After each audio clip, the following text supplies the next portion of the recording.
Assalamualaikum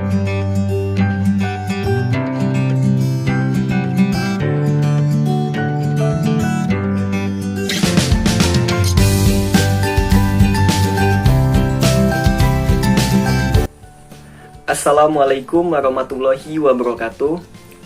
Alhamdulillahirrabbilalamin. Assalatu wassalamu ala asrofil anbiya wal mursalin wa ala alihi wa sahbihi ajmain. Amma ba'du. Yang saya hormati dosen pengampu mata kuliah Hukum Tata Negara, kepada Bapak Rudi Santoso, SHI, MHI, MH, dan kepada teman-teman yang menyaksikan video ini. Perkenalkan, saya Abda Fimahja, NPM 1921020583 dari jurusan Hukum Tata Negara Fakultas Syariah, kelas J semester 4. Di sini saya perwakilan dari kelas J akan mempresentasikan makalah yang telah kami buat terkait dengan Pancasila dan pembangunan hukum nasional. Baiklah, langsung saja. Yang pertama, pengertian Pancasila dan pembangunan hukum nasional, di mana Pancasila secara etimologi terdiri dari dua kata yang berasal dari bahasa Sanskerta, yaitu panca yang berarti 5 dan sila yang berarti dasar, prinsip atau dapat diartikan sebagai asas. Jadi, secara harfiah, pengertian Pancasila dapat diartikan sebagai 5 dasar atau 5 asas. Menurut Notonegoro, Pancasila adalah dasar falsafah negara Indonesia, sehingga dapat diambil kesimpulan bahwa Pancasila merupakan dasar falsafah dan ideologi negara yang diharapkan menjadi pandangan hidup bangsa Indonesia sebagai pemersatu, lambang persatuan dan kesatuan, serta sebagai pertahanan bangsa dan negara Indonesia.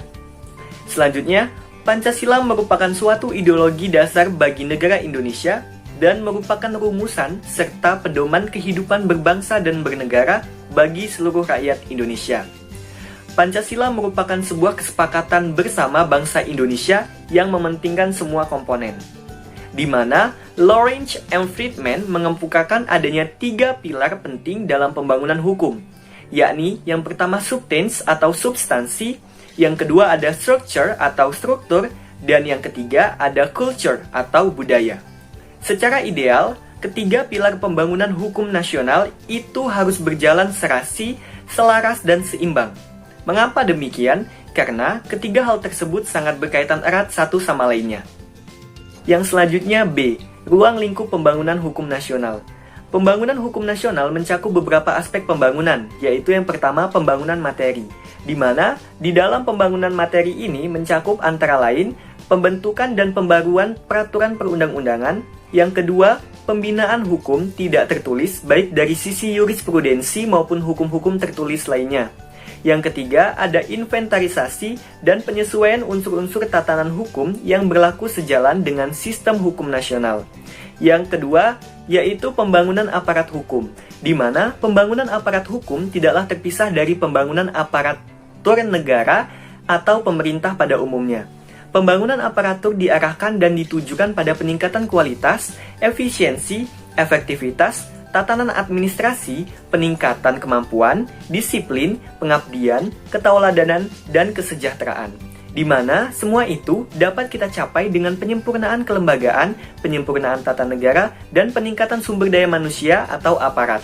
Nah, yang ketiga itu ada pembangunan sarana dan prasarana hukum, di mana pembangunan sarana dan prasarana hukum mencakup sistem jaringan dokumentasi dan informasi hukum, perpustakaan hukum, dan lain sebagainya.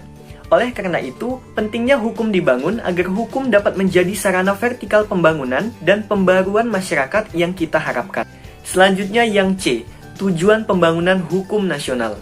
Tujuan pembangunan hukum nasional berdasarkan GBHN garis-garis besar haluan negara tahun 1978 adalah untuk mewujudkan suatu masyarakat yang adil dan makmur, yang merata material dan spiritual berdasarkan Pancasila dalam wadah negara kesatuan Republik Indonesia yang merdeka, berdaulat, bersatu, dan berkedaulatan rakyat dalam suasana peri kehidupan bangsa yang aman, tertib, tentram, dan dinamis, serta dalam lingkungan pergaulan dunia yang merdeka, bersahabat, tertib, dan damai.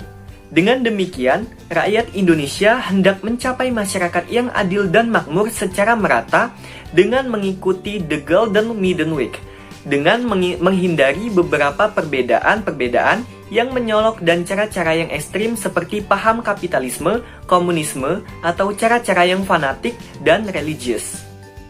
Selanjutnya yaitu D. Pembangunan hukum nasional berdasarkan nilai-nilai Pancasila. Pancasila merupakan pandangan hidup bangsa dan dasar negara yang digali dan ditemukan dari nilai-nilai yang hidup dan berkembang di dalam masyarakat Indonesia, yang mana telah memposisikan Pancasila sebagai suatu ideologi, yaitu cara pandang terhadap negara. Pancasila yang terlahir dalam sejarah peradaban dan budaya timur sangat menjunjung tinggi peran nilai-nilai religiusitas yang telah menempatkan Pancasila sebagai ideologi yang berbeda dengan ideologi-ideologi lainnya. Sebagai suatu ideologi yang terbuka, maka Pancasila pada hakikatnya adalah nilai-nilai yang tersusun dalam sistem yang lengkap dan bulat serta utuh. Sistem falsafah itu memuat nilai-nilai fundamental yang pada pokoknya mengandung nilai dasar ketuhanan, kemanusiaan, persatuan, dan kerakyatan serta keadilan sosial. Pancasila dalam pembangunan sistem hukum nasional mengandung 3 nilai. Yang pertama itu nilai dasar, yang mana nilai dasar ini merupakan asas-asas yang diterima sebagai dalil-dalil yang sedikit banyak mutlak. Yang kedua, nilai instrumental, yang merupakan implementasi umum dari nilai-nilai dasar. Yang ketiga, terdapat nilai praktis, yang mana nilai ini adalah nilai yang sebenarnya dilaksanakan dalam realitas yang bersumber dari nilai dasar dan nilai instrumental. Sehingga nilai-nilai praktis sesungguhnya merupakan batu uji apakah nilai instrumental dan nilai dasar itu benar-benar hidup di dalam kehidupan masyarakat Indonesia. Selanjutnya yaitu E.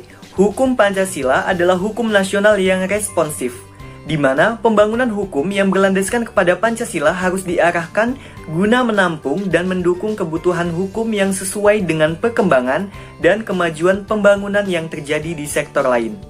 Akhirnya, hukum Pancasila dapat menciptakan keadilan, ketertiban, dan kepastian hukum yang bertujuan meningkatkan persatuan dan kesatuan bangsa dan negara. Dengan demikian, dapat dikatakan bahwa hukum nasional Indonesia di masa yang akan datang adalah hukum nasional yang responsif. Hukum nasional Indonesia yang responsif berlandaskan pada Pancasila yang mengemban 2 fungsi, yakni fungsi ekspresif dan yang kedua fungsi instrumental. Selanjutnya, peluang dan kendala pembangunan hukum nasional. Yang pertama, kendala yang dihadapi dalam pembangunan hukum nasional. Itu ada asumsi bahwa perencanaan pembangunan hukum yang sifatnya khusus tidak diperlukan karena sudah menjadi bagian dari perencanaan pembangunan yang sifatnya umum. Yang kedua, belum ada pilihan politik atau kemauan politik yang tegas dan jelas mengenai perencanaan pembangunan hukum yang sejajar dengan perencanaan pembangunan hukum yang nasional. Yang ketiga, implementasi perencanaan pembangunan hukum yang belum sejalan dengan pelaksanaan pembangunan hukum. Lalu, adapun peluang yang dimiliki dalam pembangunan hukum nasional, yaitu yang pertama, konsensus nasional yang menyatakan bahwa rumusan sila-sila Pancasila yang tercantum di dalam pembukaan Undang-Undang Dasar Negara Republik Indonesia tahun 1945. Yang kedua, Pasal 1 Ayat 3 Undang-Undang Dasar Negara Republik Indonesia tahun 1945 menyatakan bahwa Indonesia adalah negara hukum, sehingga hukum harus menjadi panglima dalam setiap tindakan pemerintah dan rakyat.